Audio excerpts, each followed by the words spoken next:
پیر صاحب نے بڑا خوبصورت کلام لکھا ہے، محبت سے سنیے اور سبحان اللہ کی صدائیں بلند کرتے جائیے۔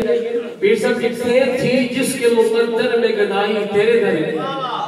تھی جس کے مقدر میں گدائی تیرے در کی،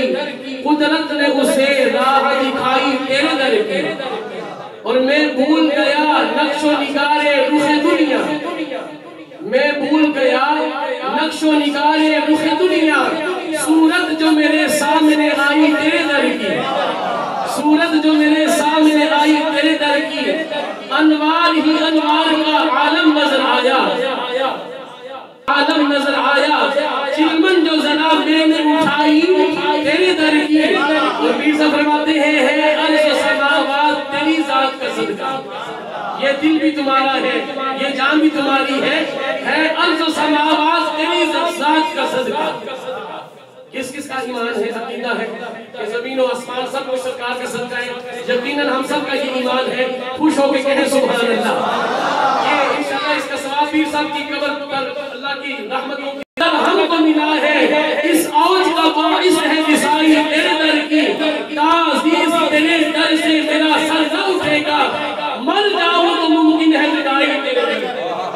مر جاؤں تو ممکن ہے جدائی تیرے در کی، صد شکر کہ میں بھی ہوں بھکاری تیرے در کا، یا رسول اللہ صد شکر کہ میں بھی ہوں بھکاری تیرے در کا، صد فخر کی حاصل ہے گدائی تیرے در کی، اور پھر اس نے کوئی اور تصور نہیں باندھا، پھر اس نے کوئی اور تصور نہیں باندھا، ہم نے جسے تصویر دکھائی تیرے در کی،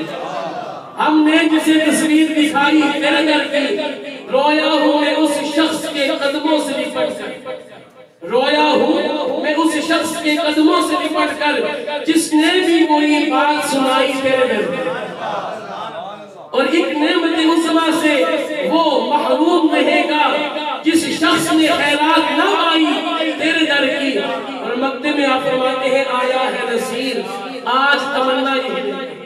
اللہ اکبر، حضور کی بارگاہ میں حاضری تمنا لے کر جاتے ہیں، اس تمنا کا اظہار کرتے ہیں، یا رسول اللہ آیا ہے نصیر، آج تمنا یہی لے کر کہ پلکوں سے کیے جائیں صفائی تیرے، پلکوں سے کیے جائیں صفائی تیرے در، سبحان اللہ سبحان اللہ۔ میں انہی محبتوں میں آپ کے سامنے پیش کرتا ہوں محمد بلال ہاشمی قاری بھائی، آپ سے گزارش ہے مائک پر تشریف لائیں اور حضور کی بارگاہ میں اپنی حاضری پیش فرمائیں۔ نعرہ تکبیر،